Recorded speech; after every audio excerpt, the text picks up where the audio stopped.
ॐ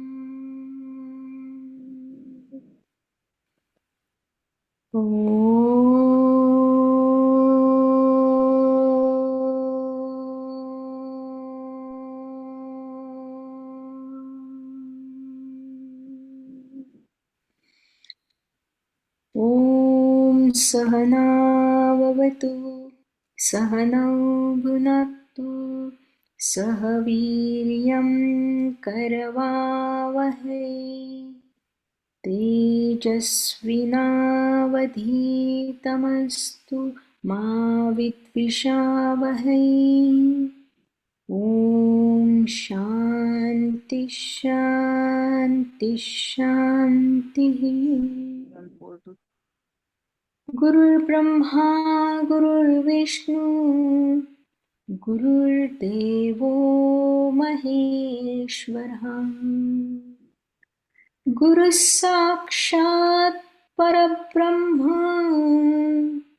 तस्मै श्री गुरवे नमः। तस्मै श्री गुरवे नमः। तस्मै श्री गुरवे नमः।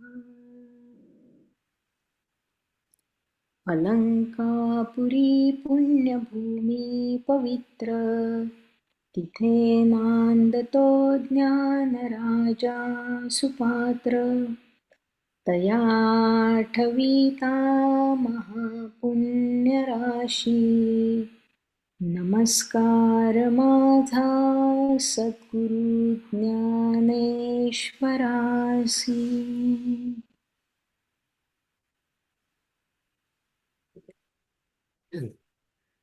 नमस्कार मंडळी, आजचा क्लास सुरू करूया. आजचा गोश्वर शोभाते गोश्वर. अध्याय 16वा दैवासुर संपत विभाग योग. श्लोक 4 ते 8, ओव्या 217 ते 313. श्लोक 4. दंभ, दर्प, अभिमान, क्रोध, निष्ठुरता, अज्ञान ही सर्व लक्षणे असुरी संपत्ती घेऊन जन्माला आलेल्या पुरुषाची आहेत. आपल्या गुरुपासून मिळवलेल्या विद्येचा जर चव्हाट्यावर पुकार केला तर ती मूळची विद्या हितकारक असली तरी ती तशी अहिताला कारण होते. तसे या असुर दोषात ज्याच्या सामर्थ्याची मोठी चर्चा केली जाते असा तो दंभ आहे. पार्था, जीवाचे पोषण करणारे अन्न खाताना जरी वर्णन करून खाल्ले तरी तेच अन्न जर अधिक प्रमाणात खाल्ले तर विष होते. तसेच इहपरलोकी सहाय्य करणारा जो केलेला धर्म तो प्रसिद्ध केला असता तो पातकाला कारण होतो. कोणत्याही गोष्टीची अवास्तव प्रसिद्धी करणे शेवटी तोट्याचे होते. इथे अवास्तव प्रसिद्धीला दंभ म्हणले आहे. गवताच्या सरपणाने अग्नी आकाशापर्यंत धावतो. डबक्याच्या बळावर मासा सागराला कमी लेखतो. हे सगळे अर्ध्या हळकुंडाने पिवळे होणारे त्यांच्या गर्वामुळेच होय.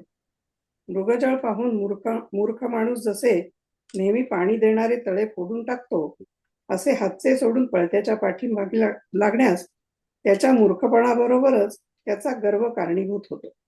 संपत्तीमुळे मदोन्मत्त होणे तोच दर्प होय. या जगात तेजस्वी असा एक ज्याप्रमाणे सूर्य आहे म्हणून लोक मोठ्या उत्साहाने वेद, ईश्वर आणि सूर्य यांचे वर्णन करतात. ते ऐकूनच जो त्याचा मत्सर करतो त्याला वृथा अभिमान असं म्हणतात. पतंगाला दिव्याची ज्योत आवडत नाही. काजव्याला सूर्याचा त्रास होतो. टिटवी समुद्राला वैरी करते. तसेच तो आसुरी माणूस शक्तीने आणि ज्ञानाने अत्यंत क्षुद्र असतानाही ईश्वराशी आणि वेदांशी स्पर्धा करतो आणि मीपणाच्या लोभाने आपल्याच नावाची कीर्ती जगात झाली पाहिजे असे त्याला वाटते. त्यामुळे ईश्वराचे नावही तो सहन करत नाही. वेदाला म्हणतो, माझ्या ज्ञानाची बरोबरी करणारी मला ही सवत झाली आहे, असा त्याला मानसन्मानाचा मोठा दर्प असतो. आता क्रोधाचे स्वरूप ऐक, असे भगवान श्रीकृष्ण अर्जुनाला म्हणतात. दुसऱ्याचे सुख बघण्याचे निमित्त घडले की त्याच्या मनात क्रोधाग्नीचे विष चढते. अखिल विश्वाचे आयुष्य ज्याच्यामुळे उजळते, तो सूर्य उदयाला आलेला पाहून पापी घुबडाचे जसे डोळे फुटतात, दुसऱ्याची विद्या, सुख इत्यादी ऐश्वर्य पाहून एखाद्याचा राग अधिकाधिक भडकावा, या मनोवृत्तीलाच क्रोध असे म्हणावे. अनेक रसाला स्पर्श करणारी स्वयंपाकातली पळी जशी रसरुची जाणत नाही, तसे चांगले कृत्य व वाईट कृत्य यांच्या तारतम्यातील जो आंधळेपणा, त्यालाच अज्ञान असं म्हणतात. जो याप्रमाणे दंभानी अज्ञानात 6 दोषांची लक्षणे सांगितली, या 6 दोषांनी त्याच्या ठिकाणी ही असुरी संपत्ती वाढवली जाते. श्लोक 5. दैवी संपत्ती मोक्षाला कारण आहे आणि असुरी संपत्ती बंधाला कारण मानली आहे. अर्जुना, तू शोक करू नकोस, कारण तू दैवी संपत्ती घेऊनच जन्माला आलेला आहेस. 2 संपत्तींमध्ये पहिली दैवी संपत्ती जिला म्हणले आहे, ती मोक्षरूपी सूर्याने उजाडलेल्या प्रातःकालच आहे असे समज. आणि आता दुसरी संपत्ती ही जीवाला बंधन करणारी आहे, अज्ञानरूपी लोखंडाची साखळी आहे.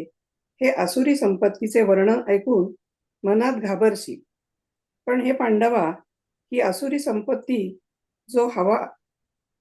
जो या 6 दोषांना आश्रय होतो, त्याला बंधनकारक होते.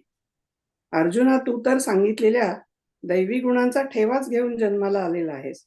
म्हणून पार्था, तू या दैवी संपत्तीचा स्वामी होऊन मोक्षाच्या सुखाकडे प्रसन्न मनाने यावेस. श्लोक 6. अर्जुना, 2 प्रकारची मानव सृष्टी आहे, एक दैवी आणि दुसरी आसुरी. यापैकी दैवी सृष्टी विस्ताराने सांगितली आहे. आता तू माझ्याकडून आसुरी सृष्टीचे स्वरूप श्रवण कर. दैवी संपत्तीच्या आणि आसुरी पुरुषांच्या व्यवहार पद्धतीचा मार्ग खूप जुना आहे. रात्रीच्या वेळी राक्षसांनी गलिच्छ गोष्टींसाठी संचार करावा आणि दिवसा मनुष्य, देव, गंधर्वांनी चांगल्या गोष्टीस प्रवृत्त व्हावे, ही रीतच आहे. हे पार्था, याप्रमाणे या लोकात दैवी आणि दुसरी असुरी अशा 2 प्रकारच्या मानवसृष्टी आपापल्या व्यवहारास प्रवृत्त होतात. 12व्या व 13व्या अध्यायात भक्ती ज्ञान सांगण्याच्या प्रकरणात दैवी संपत्ती विस्तारपूर्वक सांगितली आहे.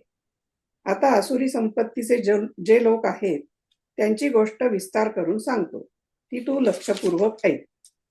ध्वनी जसा वाद्याशिवाय ऐकू येत नाही, फुलांशिवाय सुगंध प्राप्त होत नाही, त्याप्रमाणे आसुरी प्रवृत्ती जोपर्यंत शरीर धारण करणार नाही, तोपर्यंत ती एकटी प्रत्यक्ष ज्ञानाचा विषय होत नाही.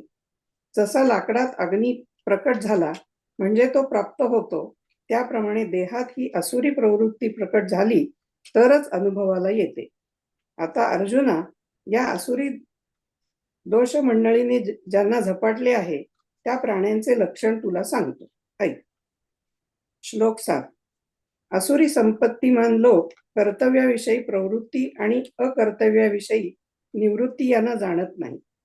म्हणूनच त्यांच्या ठिकाणी आत बाहेर पावित्र्य नसते, सदाचार सत्य नसते. अशा लोकांची पुण्यकर्माकडे प्रवृत्ती आणि पापकृत्यापासून निवृत्ती असावी, अशा विचारासंबंधी त्यांच्या अंतःकरणात पूर्ण अंधार दाटलेला असतो. एखादा श्रीमंत माणूस जसा आपण दिलेले कर्ज परत मिळेल किंवा नाही या गोष्टीची सावधानता न बाळगता एखाद्या चोराला कर्ज देतो, तसे हे असुर लोक प्रवृत्ती निवृत्तीचा थोडाही विचार करत नाही आणि शुद्धतेविषयी त्यांच्या स्वप्नातही ही गोष्ट नसते. कदाचित कावळा आपला काळा रंग टाकून पांढरा होईल, पण हे असुरजन आपली वृत्ती सोडणार नाही. हे वडिलांनी अनुसरलेला क्रम आणि शास्त्रोक्त आचाराची भाषा ते जाणतच नाही. जसा वारा वाटेल तिकडे धावतो, अग्नी वाटेल त्या वस्तूला जाळतो, तसे हे असुरीजन स्वच्छंदीपणे पुढे पुढे घुसतात. ते असुर आचरण करतात आणि त्या लोकांचे सत्याशी सदैव वाकडे असते. आसुरी लोक काय बोलतात ते सांगतो. उंटाचा खांदा चांगला, बाकी इतर अवयव वाईट, असे आसुरी लोक वाईट आणि त्यांचे बोलणे चांगले असं कधी होईल का? ते जसे वाईट तशी त्यांची वाणीही वाईटच. धुराढण्याच्या तोंडातून जसे धुराचे लोट निघतात त्याप्रमाणे या असुरांचे बोलणे आहे असे तू समज. श्लोक 8. हे असुरी लोक सर्व जग असत्य, निराधार, परमेश्वरा वाचून असणारे, एकमेकांपासूनही न झालेले आणि स्त्री पुरुषांच्या विषयभोगाखेरीज त्याचा हेतू काय असणार? याविषयी जगत उत्पत्तीला दुसरे कोणते कारण असणार? विश्व हे अनादी असून त्याचा नियंता ईश्वर आहे. वेदांनी ज्याला अन्यायी ठरवला त्याला तो नरक भोग देतो आणि वेदांनी ज्याला न्यायी मानले ते समाधानाने स्वर्गात जातात. या दोन्ही अवस्थांना आसुरी लोक थोतांड समजतात. देववेडे मूर्तीपूजेने फसतात आणि भगवी वस्त्रे घालणारे समाधीच्या भ्रमाने वंचित होतात. म्हणून या उपासना व्यर्थ आहेत असे आसुरी लोकांना वाटते. म्हणून आपल्या बुद्धीने, आपल्या देहबुद्धीच्या बळाने जे विषय प्राप्त करता येतील तेवढे प्राप्त करून ते समाधानाने भोगावेत. याशिवाय पुण्य कुठे आहे? आपल्याला शक्ती असतानाही उपभोगाच्या वस्तू आपणास प्राप्त करून घेता आल्या नाहीत. अशामुळे मनाला जे दुःख होते त्यालाच पाप म्हणतात. बलवान असतो तो अशक्ताला खातो, हे जर पाप आहे. चोरीचे द्रव्य चोराला विषयासारखे तात्काळ बाधक होते का? पापाचे प्रायश्चित्त जर तात्काळ मिळत नसेल तर अशा पापापासून परावृत्त होऊन तरी काय होईल? म्हणून भगवंत जो जगाचा स्वामी तो पापी माणसाला धर्म अधर्माची फळे भोगावयास लावतो हे म्हणणे त्यांच्या मते व्यर्थ आहे. परलोकही नाही आणि देवही दिसत नाही, म्हणून ते खोटे आहे. देव आणि त्यांचे स्थान परलोक हेच जर गेले तर स्वर्गात जाऊन कोण भोगतो? म्हणून ईश्वराच्या आणि परमेश्वराच्या कल्पना भ्रामक आहेत असा नास्तिकांचा युक्तिवाद आहे. प्रत्येकाच्या अंतःकरणात लोभ असल्यामुळे स्पर्धा उत्पन्न होऊन त्या वस्तूचा नाश होतो. याप्रमाणे कामाशिवाय जगाचे दुसरे मूळच नाही असे ते बोलतात ना ते असुर होय. आता हे वाईट बोलणे पुरे झाले. अधिक विस्तार नको, कारण ते असुरी लोकांचे मत सांगतानाच वाणी निष्फळ होत आहे. छान सांगितलं. हा 8वा आणि 9वा श्लोक. तर हे सगळं ते जे मत आहे ते सगळं असुराच्या वृत्तीच्या लोकांचं आहे, हे लक्षात ठेवायचं. एकदा एका मागच्या क्लासमध्ये एका व्यक्तीने विचारलं होतं की स्वर्ग आणि इथे एक वाक्य आहे असं, स्वर्ग आणि नरक हे पाप पुण्याच्या वाटणे प्रमाणे मिळत नाही आणि या दोन्ही गोष्टी खोट्या आहेत असं. तर मग एका विद्यार्थ्याने विचारलं की नीलमती खरंच ते खोटं आहे का सगळं? तर मी म्हटलं असं कुठं? म्हणे हो, ज्ञानेश्वरीत असं लिहिलंय. आणि मग माझ्या लक्षात आलं की जे लिहिलेलं आहे ते असुरांचं जे मत आहे त्याच्यामध्ये लिहिलेलं आहे. तर आपण हे लक्षात ठेवायला पाहिजे. हा म्हणजे 8वा श्लोक आणि 9वा श्लोक, मला फक्त 10वा पण त्याच्यात असेल. तर हे जे मत आहे हे आसुरी लोकांचं मत आहे, हे खरं नाही आहे, हे आपल्याला लक्षात ठेवायला पाहिजे. आता आपण 9व्या श्लोकाकडे जाऊया. सुषमा आली ना? हो, सुरू करू मी? एक मिनिट, त्या स्क्रीन लावतात. श्लोक मी माझ्या पुस्तकातनं वाचते, कारण ते हो चालेल. हो. आणि रोहिणीताई थोडंसं मोठं करा, चालेल इथे कॅन. एतां दृष्टिं वष्टभ्य नष्टात्मानो अल्पबुद्धेः प्रभवन्तु ग्रकर्माणः क्षयाय जगतो हिताः. या दृष्टीचा अंगीकार करून ज्ञान नष्ट झालेले अल्पबुद्धी उग्रकर्मी व जगताचे शत्रू असे ते जगताच्या नाशाला प्रवृत्त होतात आणि ईश्वराच्या तिरस्काराने ते नुसतीच बडबड करतात. इतकेच नव्हे, त्या संबंधींचा त्यांच्या मनात ईश्वर नाही हा एक दृढ निश्चय झालेला असतो. फार काय सांगावे, अंगामध्ये उघडपणे धर्मलंडपणा भरून या नास्तिकांच्या अंतःकरणाच्या वेशीत नास्तिकपणाचे हाड रोवलेले असते. त्यावेळेस स्वर्गाविषयी आदर अथवा नरकाविषयी भय या वासनांचा अंकुर त्यांच्या चित्तात जळून गेलेला असतो. मग अर्जुना, अपवित्र उदकाच्या बुडबुड्याप्रमाणे केवळ क्षणिक जे शरीर त्या शरीररूपी खोड्यात सापडून विषयरूपी चिखलात बुडतात. ज्यावेळेस जलचरांचा नाश व्हावयाचा असतो त्यावेळेस त्या डोहावर घीवर प्राप्त होतात, अथवा शरीर पडण्याची वेळ आली म्हणजे रोगाचा उदय होतो. जगाचे अनिष्ट होण्याकरिताच धूमकेतूचा जसा उदय होतो त्याप्रमाणे लोकांचा नाश होण्याकरिता ते असुर जन्मास येतात. अशुभ उगवल्यावर त्याला ते कोंब फुटतात, ते असुरी लोक होत व ते असुरी लोक पापाचे चालते बोलते कीर्तिस्तंभच स्मारक आहेत. आणि मागे पुढे असलेल्या पदार्थास जाळावयाचे, यापासून दुसरे जसे अग्नीला काही ठाऊक नाही त्याप्रमाणे वाटेल त्याचे एक विरुद्धच करावायचे, एवढेच ते असुरी लोक जाणतात. अर्जुना, परंतु तेच विरुद्ध करण्याचे काम ज्या उत्साहाने ते आरंभ करतात ती त्यांच्या उत्साहाचा प्रकार ऐक, असे श्रीकृष्ण म्हणाले.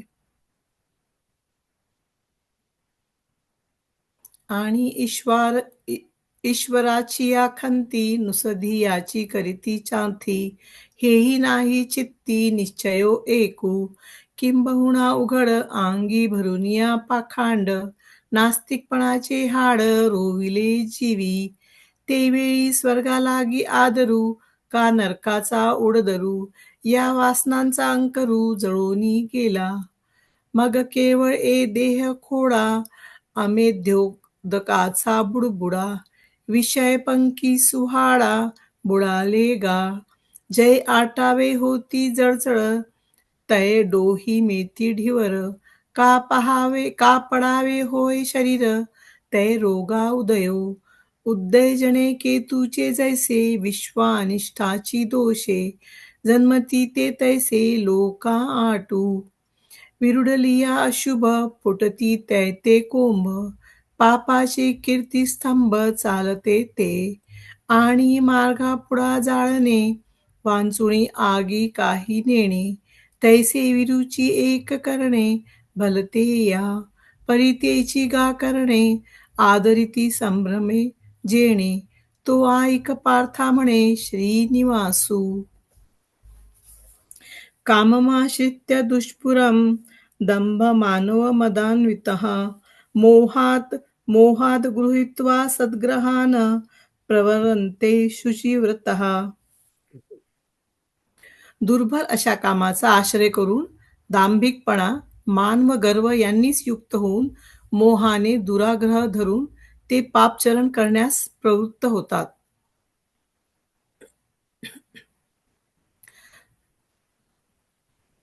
तर थोडं खाली करत ती थँक्यू.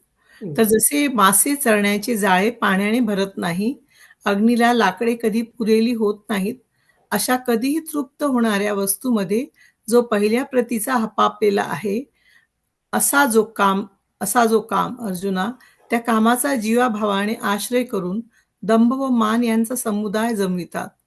अगोदरच हत्ती माजलेला व त्यात आणखी दारूची भर पडलेली म्हणजे तो अधिकच उन्मत्त होतो. त्याप्रमाणे हा असुरी प्रकृतीचा मनुष्य मूळचाच मठाच्या ताठ्याने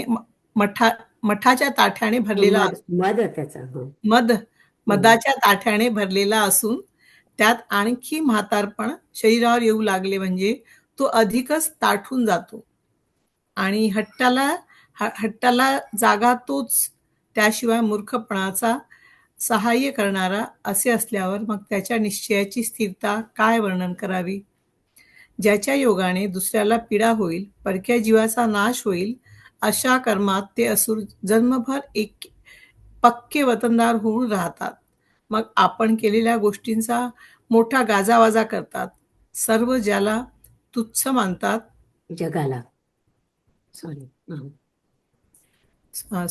सर्व जगाला तुच्छ मानतात व आपले हावरूपी जाळे दाही दिशांना पसरतात. याप्रमाणे विकारांनी व्यापले जाऊन ते असुर पापे वाढवितात. ज्याप्रमाणे देवाला धर्मार्थ सोडून दिलेली गाय गवत धान्य वगैरे सरसकट तोडीत जाते,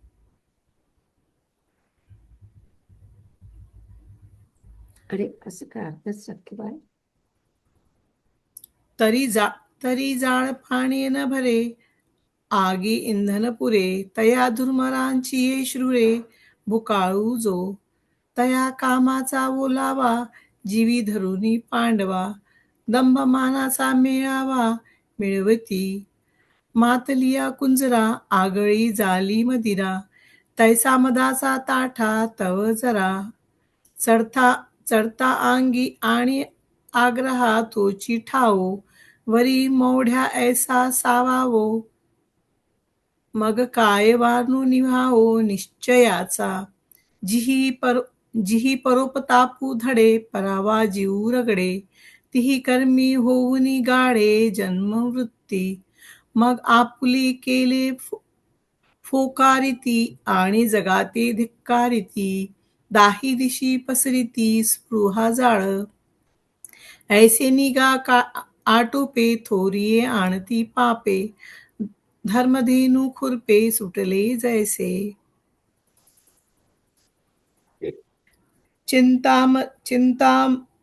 चिंता परिमेया च, प्रलयांतामुपश्रितः. का कामोपभोग परमा, एतावेदिति निश्चितः. तसेच मरणानेही न संपणाऱ्या अशा विषय सुखभोगाच्या अमर्याद चिंतेने ग्रासलेले कामोपभोग हेच अंतिम साध्य आहे असा मनाचा निश्चय केलेले ते असतात. याच एका सामुग्रीने त्यांची कर्म प्रवृत्ती असते आणि ते असुर जगण्याच्याही पलीकडली, मरण्यानेही न संपणारी चिंता वाहतात. जी चिंता पाताळापेक्षा खोल असून तिच्या उंचीच्या मानाने आकाश ठेंगणे आहे व तिच्या विस्ताराकडे पाहिले असता त्रिकोण हे अणू एवढेही नाही. नवीनच संन्यास घेतलेल्या मनुष्यास संन्यास दीक्षेबरोबर आलेल्या नियमांची जशी सारखी घोकणी करावी लागते,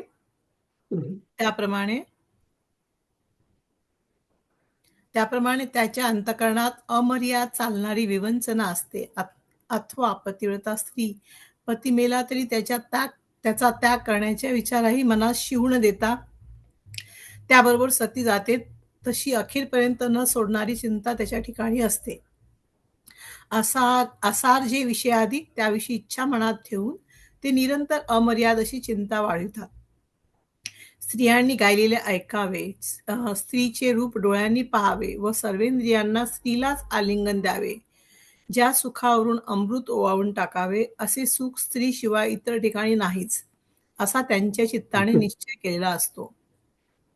मग त्या स्त्री भोगाकरिता पाताळ, स्वर्ग व दाही दिशांच्या विभागापलीकडेही धावतात. याची एका आहे ती तयाची या कर्म प्रवृत्ती, आणि जिनियाही परोती वाहती चिंता. पाताळाहुनी निम्न जियेचिये उंचिये साणे गगन. जे पाहता त्रिभुवन अनुही नोहे. ते योगपटाची मवणी, जीवी अनियम चिंतावणी. जे सांडू नेणे मरणी, वल्लभा जैसी.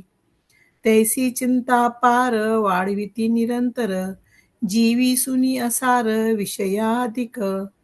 स्त्रिया गायले ऐकावे, स्त्रीरूप डोळा देखावे. सर्वेंद्रिही आलिंगावे स्त्रिये तेची. कुरवंडी की जे अमृते, ऐसे सुख स्त्रिये परोते. नाहीची म्हणून चित्ते निश्चयो केला. मग तयाची स्त्री भोगा, लागी पाताळ स्वर्गा. धावती दिग्विभागा परितेही. मला वाटतं कोणी वाचणार? आता मी वाचणार आहे. हा, सुषमा. आशापाशशतैर्बद्धाः कामक्रोधपरायणाः ईहन्ते भोगार्थम अन्यायेनार्थसंचयान्. शेकडो आशापाशांनी बद्ध झालेले कामक्रोध परायण होऊन आपल्या कामाच्या उपभोगाकरता अन्यायाने द्रव्य संचय करण्याची ते इच्छा करतात. ज्याप्रमाणे मासा काही विचार न करता मोठ्या आशेने आमिषाची उंडी गिळतो, त्याप्रमाणे विषयांच्या ठिकाणी त्यांनी आपली आसक्ती ठेवल्यामुळे त्यांची स्थिती होते. इच्छित तर त्यास प्राप्त होत नाही. मग कोरड्याच आशेपासून आशा वाढवीत वाढवीत कोशकिडे होतात. आणि जी इच्छा वाढवलेली असेल ती अपूर्ण होणे तोच द्वेष होय. याप्रमाणे कामक्रोधांपेक्षा त्यांच्या मते अधिक योग्यतेचा पुरुषार्थ नाही. अर्जुना, दिवसा यजमानांपुढे चालणाऱ्या व रात्री पहारा करणाऱ्या शिपायास जसा रात्रंदिवस विसावा मिळतच नाही, त्याचप्रमाणे कामाने उंचावरून लोटले असता क्रोधाच्या खडकावर आपटतात, तरी विषयांवरील प्रेमाने कोडगे बनून त्यांची विषयासंबंधीची आवड व द्वेष ही कुठे मावत नाहीत, एवढी वाढतात. त्याचप्रमाणे अंतःकरणात हाव असल्याने विषयवासनांचा समुदाय गोळा केला खरा, पण त्या अनेक विषयभोगांच्या वासना तृप्त करण्यास द्रव्य पाहिजे ना. म्हणून विषयभोगाची पूर्तता होण्यास पुरेल इतके द्रव्य आणावया करता मनाला येईल तसे जगाला लुटतात. आपले आजचे लोक त्यांना कसे काय दिसले असतील आधी, मला काही कळत नाही. एकाला संधी साधून मारतात, एकाचे सर्वस्व हरण करतात व एकाकरिता अपायकारक युक्त्या योजतात. फासे, पोती, जाळी, कुत्री, ससाणे, चिकाटे, भाले वगैरे घेऊन जसे पारधी डोंगराकडे निघतात, ते पारधी आपले पोट पोसण्याकरता जसे प्राण्यांचे समुदाय मारून आणतात, तसे त्या प्रकारचे नीच कामही ते आसुरी प्रकृतीचे लोक करतात. दुसऱ्याच्या प्राणाचा घात करून द्रव्य मिळवतात व ते द्रव्य मिळाल्यावर चित्ताच्या ठिकाणी कसा संतोष मानतात. आमिष कवळू होरी आशा न विचारिता गिळी मासा, तैसे कीजे विषयाशा तयासी गा, वांछित तव न पवती, मग कोरडियेची आशेची संतती, वाढवू वाढवू होती कोशकिडे, आणि पसरिला अभिलाषू, अपूर्ण होय तोच द्वेषू, एवं कामक्रोधांहुनी अधिकू पुरुषार्थू नाही. दिहा खोलणे रात्री जागोवा, खाणांतरिया जैसा पांडवा, अहो रात्री ही विसावा भेटेच ना, तैसे उंचवनी लोटिले कामे, नेहटती क्रोधाची ढेमे, तरी रागद्वेषे प्रेमे न माती केही, तेवीची जीवीची या हावा, विषयवासनांचा मेळावा, केला परी तो भोगावा, अर्थे कीना, म्हणून भोगावया जोगा, पुरता अर्थुपैगा आणावया जगा, झोंबती सैरा, एका ते साधूनी मारिती, एकाची सर्वस्वे हरिती, एका लागी उभारिती अपाय यंत्रे, पाशिके पोती वागुरा, सुणी ससाणे चिकाटी खोचरा, घेऊनी निघती डोंगरा पारधी जैसे, ते पोसावया पोट, मारुनी प्राणियांचे संघाट, आणि ती ऐसे निकृष्ट तेही करीती, परप्राणघाते मेळविती वित्ते, मिनलया चित्ते तोषणे कैसे, इदमद्य मया लब्धमिमं प्राप्स्ये मनोरथम, इदमस्तीदमपि मे भविष्यति पुनर्धनम. आज मी हे मिळवलं, उद्या मी हे मिळवीन, माझा हा मनोरथ आहे, माझे हे धन आहे, आणखीही हे धन माझे होईल. तो म्हणतो, बहुतेकांचे द्रव्य आज मी माझ्या हाती आणले, तेव्हा आता मी धन्य नाही काय? असा जो जो आपली स्तुती करतो तो मनात आणखीच लोकांना लुटण्याची हाव बाळगतो आणि लागलीच म्हणतो की उद्या आणखी दुसऱ्याचेही द्रव्य लुटून आणू. हे जेवढे द्रव्य मिळवले आहे त्याच्या भांडवलावर उरलेले स्थावर जंगमात्मक जगत मी फायद्यात प्राप्त करून घेईन. अशा रीतीने विश्वाच्या धनाला मी एकटाच मालक होईन. मग माझी दृष्टी ज्याच्यावर पडेल त्याला मी शिल्लक ठेवणार नाही. म्हणे आजिमिया संपत्ती बहुतेकांची, हे चुकलंय तिथे, बहुतेकांची आहे पाहिजे. आपुला हाती केलिया धन्यू नामी, पैसा श्लाघो जव जाये, तव मन आणिकही वाहे, सवेची म्हणे पाहे आणिकांचेही आणू, हे जेतुले असे जोडिले तयाचेनी भांडवले, लाभा घेईन उरले चराचर हे, ऐसेनी धना विश्वाचिया, मीची होईन स्वामिया मग दिठी पडे तया उरो नेदी. असौ मया हतः शत्रुर हनिष्ये चापरानपि. ईश्वरोऽहम् अहं भोगी सिद्धोऽहं बलवान सुखी. हा माझा शत्रू मी मारला, दुसऱ्या शत्रूंना देखील मी मारेन. मी ईश्वर आहे, मी भोगी सुख भोगणारा आहे, मी आज्ञासिद्ध बलवान व सुखी आहे. आजपर्यंत शत्रू मारले, परंतु हे थोडे असून आणखीही बलाढ्य शत्रू संधी साधून मारेन.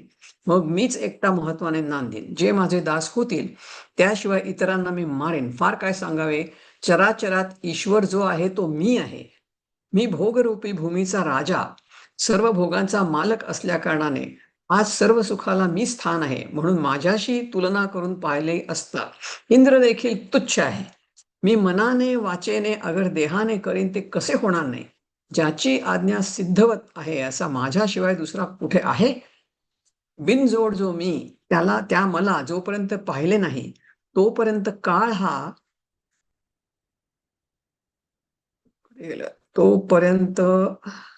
हा बलवान आहे. सुखाची केवळ खरोखरच रास मीच आहे. हे मारिले ते वर थोडे आणिकही साधीन गाढे. मग नांदेन पवाडे येकलाची मी माझी होतील कामारी. ये वाचून ये रे मारे किंबहुना चराचरी ईश्वरू तो मी. मी भोगभूमीचा रावो आजी सर्व सुखासी ठावो. म्हणून इंद्रुही वावो माते पाहुनी. मी मने वाचा देहे करी ते कैसे नोहे. के मज वाचोनी आहे आज्ञासिद्ध आन. तवची बळिया काळू जवन दिसे मी अतुर्बळू. सुखाचा कीर निखळू रासिवा मीची. आढ्योबि जनवानस्मि कोऽन्योऽस्ति सदृशो मया. यक्षे दास्यामि मोदिष्य इत्यज्ञान विमोहिताः. मी धनवान आहे, मी कुलीन आहे, माझ्यासारखा दुसरा कोण आहे. मी यज्ञ करीन, दान देईन, आनंद पावेन इत्यादी प्रकारे अज्ञानाने मोहित झालेले. कुबेर संपन्न आहे, परंतु त्यास माझ्या ऐश्वर्याची योग्यता नाही. संपत्तीच्या बाबतीत लक्ष्मीपती भगवान देखील माझी बरोबरी करणार नाही. माझ्या कुळाची शुद्धता अथवा जातीचा व गोताचा समुदाय पाहता ब्रह्मदेव देखील हलका व कमीच दिसतो. म्हणून ईश्वर वगैरे सर्व आपला मोठेपणा व्यर्थ मिरवतात. माझ्याशी बरोबरी पावेल असा कोणी नाही. आता जारण मारण वगैरे लोपले आहे, त्याचा मी जीर्णोद्धार करीन व यज्ञाच्या योगाने दुसऱ्याचा काटा काढावा, नाश करावा अशी रीत प्रचारात आणीन. मला जे गातील अथवा जे माझे वर्णन करतील अथवा सोंगे आणण्याने व नाचण्याने जे माझी करमणूक करतील, ते जी जी वस्तू मागतील ती वस्तू मी त्यांना देईन. मादक पदार्थांच्या खाण्यापिण्याने व तरुण स्त्रियांच्या आलिंगनाने मी त्रिभुवनात आनंदाची मूर्ती होईन. फार काय सांगू, आसुरी प्रकृतीने असे वेडे झालेले ते अशा त्या आकाशाच्या फुलांचा अपरिमित वास घेतात. अक्षरशः डोळ्यासमोर ती मूर्ती येते की ज्याचं वर्णन इथे आहे ते, नाही का. आणि अशा दोन महाराष्ट्र.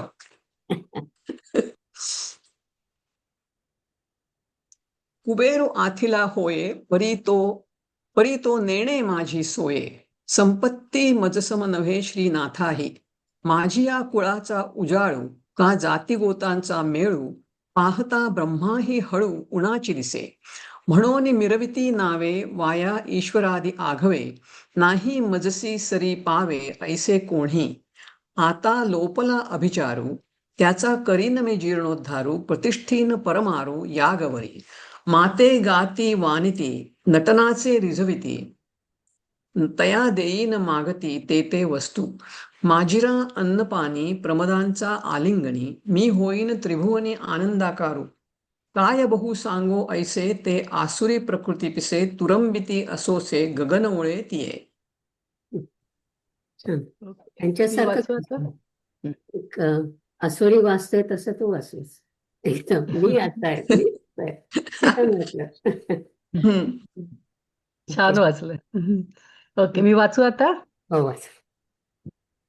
अनेक चित्त विभ्रांता मोहजाल समावृताः प्रसक्ता कामभोगेषु पतन्ति नरकेषु च. अनेक कल्पनांनी चित्त भ्रमण पावलेले, मोहाच्या जाळ्यामध्ये गुरफटलेले, विषयोपभोग घेण्यामध्ये गर्क झालेले असे हे अपवित्र अशा नरकामध्ये पतन पावतात. ज्वराने व्यापल्यावर रोगी जसा वाटेल तसे बडबडतो, त्याप्रमाणे ते मनोरथांची वाटेल तशी बडबड करीत असतात असे समज. अज्ञानरूपी धुळीत सापडले म्हणून आशारूपी वावटळीने मनोरथरूपी आकाशात ते फिरवले जातात. आषाढ महिन्यातील मेघ जसे अमर्यादित येत असतात अथवा समुद्रावर लाटा जशा एकसारख्या येत असतात, तसे ते आसुरी स्वभावाचे लोक सदोदित अनेक इच्छा करीत असतात. मग त्या कामनाच अंतःकरणात वेलीच्या जाळ्या झाल्या, जशी काट्यावरून कमळे ओढावीत, म्हणजे त्या कमळाच्या जशा चिंधड्या होतात. अथवा अर्जुना, दगडावर मातीची घागर फुटली असता जसे तुकडे तुकडे होतात, त्याप्रमाणे. जरा वर करता का? हा. त्यांच्या अंतःकरणाचे अगदी तुकडे तुकडे झालेले असतात. रात्र जसजशी वाढते तसतसा अंधकार वाढतो. त्याप्रमाणे अंतःकरणात मोह वाढू लागतो. आणि जो जो मोह वाढतो तो विषयांच्या ठिकाणी वाढ व्हावयास लागते. व जेथे विषय असतात तेथे पापांना आश्रय असतो. पापे आपल्या बळाने जो दाटी करतात, तो जिवंतपणी सर्व नरक येतात, सर्व दुःखे येतात. म्हणून हे शुद्ध बुद्धीच्या अर्जुना, या वाईट वासना बाळगणारे जे असुर ते त्या नरकात राहावयास येतात, ज्या नरकाच्या ठिकाणी तलवारीच्या पानांची झाडे आहेत, हं.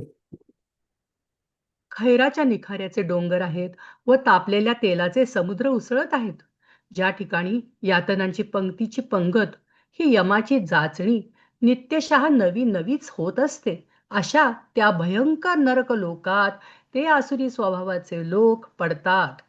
अशा शेलक्या नरकाचे भागीदार जे जे जन्मले आहेत, तेही भ्रमिष्ट होऊन यज्ञ करताना दिसतात. एरवी यज्ञाधिक कर्माचे फळ जे आहे तेच वास्तविक त्यांच्या आचरणाने प्राप्त व्हायचे. परंतु नाटकी लोकांप्रमाणे त्या कर्माच्या आचरणाचा नुसता देखावा करून ते असुर त्या कर्माचरणास निष्फळ करतात. वाईट चालीच्या बाया आपल्या प्रियकराचा आश्रय करून त्यामुळे आपणास सौभाग्यवती मानून जशा मनात संतुष्ट होतात,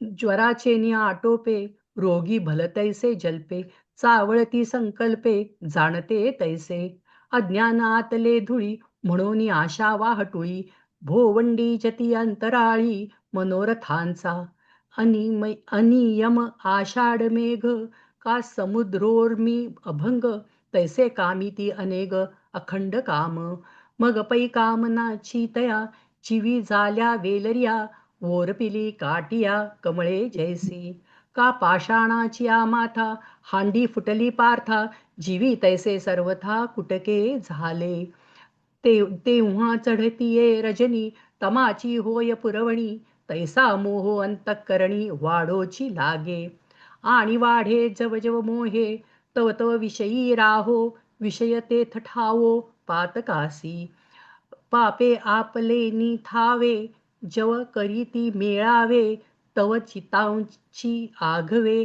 येती नरक, म्हणून गा सुमती जे कुमनोरथा पाळीती, ते असुर येती वस्ती तया ठाया, जेथ असी पत्र तरुवर खदिरांगाराचे डोंगर, तातला तेली सागर उतताती, जेथ यातनांची श्रेणी हे नित्य नवी यम जाचणी, पडती तिये दारुणी नरक लोकी, ऐसे नरकाची सेले भागीन जे जे जन्मले, तेही देखो भुलले यजिती यागी, एरवी यागादिक क्रिया लाहणे तेची धनंजया, परी विफळती आचरोनिया नाटकी जैसे, वल्लभाचिया उजरिया आपण यापती कुस्त्रिया, जोडोनी तोषिती जैसिया अहवेपणे. आत्मसंभाविता स्तब्धा धनमानमदान्विताः यजन्ते नाम यज्ञैस्ते दंभेना विधिपूर्वकम्.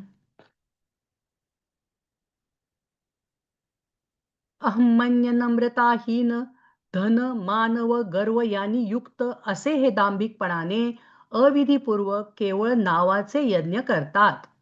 त्याप्रमाणे आपल्या ठिकाणी आपण महंतपणा मानून त्या गर्वाने अतिशय फुगतात. मग लोखंडाचे औतीव खांब जसे लवत नाहीत त्याप्रमाणे नम्र होण्याचे त्यास ठाऊक नसते. अथवा आकाशात उंच गेलेल्या पर्वताप्रमाणे ते लीनता जाणत नाहीत. त्याप्रमाणे आपल्या चांगुलपणाने आपणच आपल्या मनात संतुष्ट होऊन गवतापेक्षा देखील इतर सर्व हलके मानतात. शिवाय धनरूपी दारूने मस्त होऊन अर्जुना करण्यास योग्य काय व अयोग्य काय हे विसरून त्यांनी आपणास जगावेगळे केले. म्हणजे आपण जगाहून कोणी मोठे आहोत असे ते समजू लागले. ज्यांच्याजवळ अशी सामुग्री आहे तेथे यज्ञाची गोष्ट कसली. परंतु अरे वेडे वेडे काय करीत नाहीत. म्हणून कोण्या एखाद्या वेळेला मूर्खपणारूपी दारूच्या बळाने यज्ञाची नक्कल करतात. कुंड मंडप वेदी वगैरे काही एक नसते. योग्य साधनांचा पुरवठा नसतो. विधींचे व त्यांचे नेहमी वाकडेच असते. देवा ब्राह्मणांच्या नावाने पुढे आलेला वारा देखील त्यास चुकून खपत नाही. असे जेथे आहे तेथे मग कोणास यावे असे वाटेल. ज्याप्रमाणे हिकमती लोक वासरू मेलेल्या दुभत्या गायीच्या पुढे मेलेल्या वासराचा भोत ठेवून तिच्या कासेत असेल नसेल तेवढ्या दुधाचा झाडा घेतात. त्याप्रमाणे आपल्या हवेला सर्व जग अर्पण करून यज्ञाच्या निमित्ताने आहेराच्या रूपाने सर्व जगाला लुटतात. आपल्या उत्कर्षासाठी असे जे काही होम हवन करतात त्याच्या योगाने सर्व प्राण्यांचा नाश इच्छितात. तैसे आपण या आपण मानिती महंतपण फुगती असाधारण गर्वे तेणे मग लवोत ती कैसे आटी वा लोहाचे खांब जैसे का उधवले आकाशे शिळा राशी तैसे आपुलिये बरवे आपणची रिझता जिवे तृणाही हुनी आघवे मानिती नीच वरी धनाची या मदिरा माजूनी धनुर्धरा कृत्याकृत्य विसरा सवते केले जया अंगी आयती ऐसी तेथ यज्ञाची गोठी कायसी तरी काय काय पिसी न करीती गा म्हणून कोणे एके वेळे मौढ्य मद्याचे बळे यागाची ही टवाळे आदरीती ना कुंड मंडप वेदी ना उचित साधन समृद्धी आणि तयासी तव विधी द्वंद्वची सदा देवा ब्राह्मणाचे नावे आडवारे नाही नोहावे ऐसे आथी तेथ यावे लागे कवणा पैवास रुवाचा भोकसा गायी पुढे ठेवूनी जैसा उगाणा घेती शिररसा क्षीररसा बुद्धिवंत तैसे यागाचे नावे जग वाऊनी हावे नागविती आघवे अहेरा वारी ऐशा काही आपुल्या होमिती जे उजरिया तेणे कामिती प्राणिया सर्वनाशु अहंकारं बलं दर्पं कामं क्रोधं च संश्रिताः मामात्मपरदेहेषु प्रद्विषन्तोऽभ्यसूयकाः. अहंकार बल गर्व काम आणि क्रोध यांचा आश्रय केलेले मत्सरयुक्त होत जाते. आपल्या व इतरांच्या देहामध्ये असणारा जो मी त्या माझा द्वेष करतात. मग पुढे नौबत डंका वगैरे लावून ते असुर आपणच आपले दीक्षितपण जगात उगीच व्यर्थ प्रसिद्ध करतात. तेव्हा त्या दीक्षितपणाच्या महत्वाने त्या नीच आसुरी मनुष्याचा गर्व अधिक वाढतो. ज्याप्रमाणे अगोदरच काळेकुट्ट असलेल्या अंधारास जसे आणखी काजळाचे लेप द्यावेत त्याप्रमाणे मूर्खपणा दृढ होतो, उद्धटपणा वाढतो व अहंकार आणि अविचारही दुप्पट होतात. मग आपल्याशिवाय इतर कोणाचे नाव देखील मुळीच निघू नये एवढ्याकरता त्यांच्या सामर्थ्यास जास्तच जोर येतो. याप्रमाणे अहंकाराचा व बळाचा मिलाफ झाल्यावर उन्मत्तपणाचा समुद्र आपला किनारा टाकून बाहेर वाढतो. मग उन्मत्तपणा अमर्याद वाढल्यावर कामाचे पित्त खवळते. मग त्या उष्णतेने तो क्रोधाग्नी एकदम पेटतो. तेव्हा रखरखीत उन्हाळ्यात तेला तुपाच्या कोठाराला जसा अग्नी लागावा आणि त्यात वारा सुटावा, त्याप्रमाणे बळाचे साह्य मिळालेला अहंकार व कामक्रोधांनी व्यापलेला उन्मत्तपणा, या दोघांचा मिलाफ ज्याच्या ठिकाणी झालेला आहे, हे वीरश्रेष्ठा अर्जुना, ते आपल्या स्वेच्छेनुरूप मग कोणकोणत्या हिंसेने या प्राण्यांना मारित नाहीत? अर्जुना, प्रथम तर ते आपले मांस व रक्त चारण मारणाकरिता खर्च करतात. त्या कामी जे देह जाळतात, त्या देहामध्ये जो मी आत्मरूपाने आहे, त्या मला आत्म्याला ते तडाखे बसतात. आणि ते जारण मारण करणारे जितक्या वस्तूंना पीडा देतात, त्या तितक्या ठिकाणी असलेला चैतन्यरूप आत्मा जो मी, त्या मला दुःख प्राप्त होते, असे समज. आणि जारण मारणाच्या तडाख्यातून जे क्वचित उरून राहिले असतील, त्यांच्यावर दोषदृष्टीरूपी धोंड्याचा मारा करतात. पतिव्रता, सत्पुरुष, दानशील पुरुष, याज्ञिक, लोकोत्तर तपस्वी व संन्यासी अथवा भक्त आणि महात्मे वगैरे ही माझी स्वतःची घरे श्रौतादिक यज्ञक्रियांनी शुद्ध झालेली असतात. त्यांना वाईट शब्दांचे बळकट व तीक्ष्ण बाण द्वेषरूपी विष चोपडून मारतात. मग पुढा भेरी निशाण लावणी ते दीक्षितपण, जगी फोकारिती आपण वावो वावो, तेव्हा महत्वे तेणे अधर्मा, करवा चढे महिमा, जैसे लेवे दिधले तमा काजळाचे, तैसे मौढ्य घणावे, औद्धत्य उंचावे, अहंकारू दुणावे, अविवेकूही.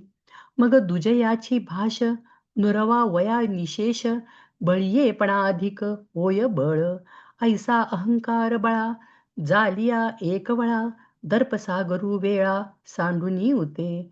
मग ओसंडी लेनी दर्पे, कामाही पित्त कुरुपे, तया धंगी सैंघ पळिपे, क्रोधाग्नी तो. तेथ उन्हाळा आगी खरमरा, तेला तुपाची या कोठारा, लागला आणि वारा सुटला जैसा, तैसा अहंकारू बळा आला, दर्पू काम क्रोधी गुढला, या दोहींचा मेळू झाला जयांचा ठाई. ते आपुले या सवेशा, मग कोणी कोणी हिंसा, या प्राणिया ते विरेशा, न साधिती गा. पहिले तव धनुर्धरा, आपुलिया मांस रुधिरा, वेचू करीती अभिचारा लागोनिया. तेथ जाळीती जिये देहे, या माझी जो मी आहे, तया आत्मया मज घाये वाजती ते. आणि अभिचारकी तेही उपद्रविजे जे तुले काही, तेथ चैतन्य मी पाही शिणू पावे. आणि अभिचारा वेगळे विपाये जे अवगळे, तया टाकीती इटाळे पैशून्याची. सती आणि सत्पुरुष, दानशीळ याज्ञिक, तपस्वी अलौकिक, संन्यासी जे, का भक्तहन महात्मे, ये माझी निजांची धामे, निर्वाळली होमधर्मे श्रोतादिकी. तया द्वेषाचेनी काळकुटे, बासटोनी तिखटे, कुबोलाची सदटे सुती कांडे. 19वा वाचू का? वाचा, कारण अजून छोटासा आहे तो, चालेल. थँक्यू. ओके. तानहं द्विषतः क्रूरान् संसारेषु नराधमान्, क्षिपाम्यजस्रमशुभान् आसुरेष्वेव योनिषु. मी माझा अथवा माझ्या भक्त वगैरेंचा द्वेष करणाऱ्या त्या दुष्ट पापी नराधमांना सृष्टीतील अमंगल अशा आसुरी जन्मामध्ये कायमचा ढकलतो. याप्रमाणे सर्व प्रकारांनी जे माझ्याशी शत्रुत्व करण्यास प्रवृत्त झाले आहेत, तर त्या पापी लोकांना जे मी करतो ते तू ऐक. तरी मनुष्य देहाचा आश्रय घेऊन जे जगाचा नाश करतात, त्यांची ती मनुष्यपणाची पदवी हिसकावून घेऊन त्यास मी असे ठेवितो की क्लेशरूपी गावांचा जो उकिरडा आहे, संसाररूपी शहराचा जो पाणवठा आहे, ती तमोयोनी त्या मूर्खांना मी वतनदारीसारखी देतो. मग खाण्याकरता जेथे गवतही उगवत नाही, तसल्या अरण्यात मी त्यांना वाघ, विंचू वगैरे करतो. त्या अरण्यात भुकेच्या तीव्र वेदनांनी ते आपल्याला तोडून खात असताना मरून पुन्हा तेथे उत्पन्न होतच असतात. अथवा आपल्या विषाच्या आगीने ज्यांच्या अंगाची त्वचा जळत असते, ते बिळात अडकून राहिलेले सर्पच मी त्यांना करतो. परंतु आत घेतलेला श्वास बाहेर सोडण्यास जितका वेळ लागतो, तितक्याही प्रमाणात त्या दुर्जनास विसावा मिळत नाही. अशा स्थितीत कोट्यावधी कल्पांची संख्या मोजली तरी थोडीच. त्या वेळेपर्यंत त्यांना मी दुःखातून काढीत नाही, तर त्यांना, त्या असुरांना जेथे जावयाचे आहे तेचा हा पहिला मुक्काम आहे. तेव्हा त्यांना ज्या ठिकाणी जावयाचे आहे त्या ठिकाणचा विचार केला असता इतर वर सांगितलेली दुःखे त्याच्या पुढे काहीच भयंकर नाहीत. ऐसे आघवाची परी प्रवर्तले माझा वैरी, तरी तया पापिया जे मी करी. ते ऐकपा परी तरी मनुष्य देहाचा तागा, घेऊनी रुसती जे जगा ते पदवी हिरोनी पैगा. ऐसे ठेवी जे क्लेश गावींचा उकिरडा, भवपुरींचा पानवडा, ते तमोयोनी तया मूढा वृत्तीची दे. मग आहारांचे निनावे तृणही जेथ नुगवे, ते व्याघ्र वृश्चिक आडवे तैसिये करी. ते तक्षुधा दुःखे बहुते तोडोनी खाती आपण याते, मरमरो मागुते होतची असती. का आपला गरळ जाळी जळतया अंगाची पेंदळी, ते सर्पची करी बिळी निरुंधला. परी घेतला श्वासू घापे, येतू लेनही मापे, विसावा तया नाटोपे दुर्जनासी. ऐसेनी कल्पांची आकोडी, गणिताही संख्या थोडी, ते तुला वेळून काढी क्लेशवनी तया. तरी तयासी जेथ जाणे, तेथीचे हे पहिले पेणे, ते पावोनी ये रे दारुणे न होती दुःखे. Thank you very much. बरं झालं. थँक्यू. थांबूया इथं.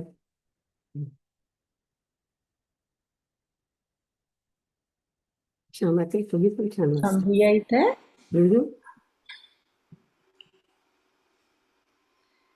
आता विश्वात्मके देवे येणे वाग्यज्ञे तोषावे, तोषो नियामज द्यावे पसाय दान हे.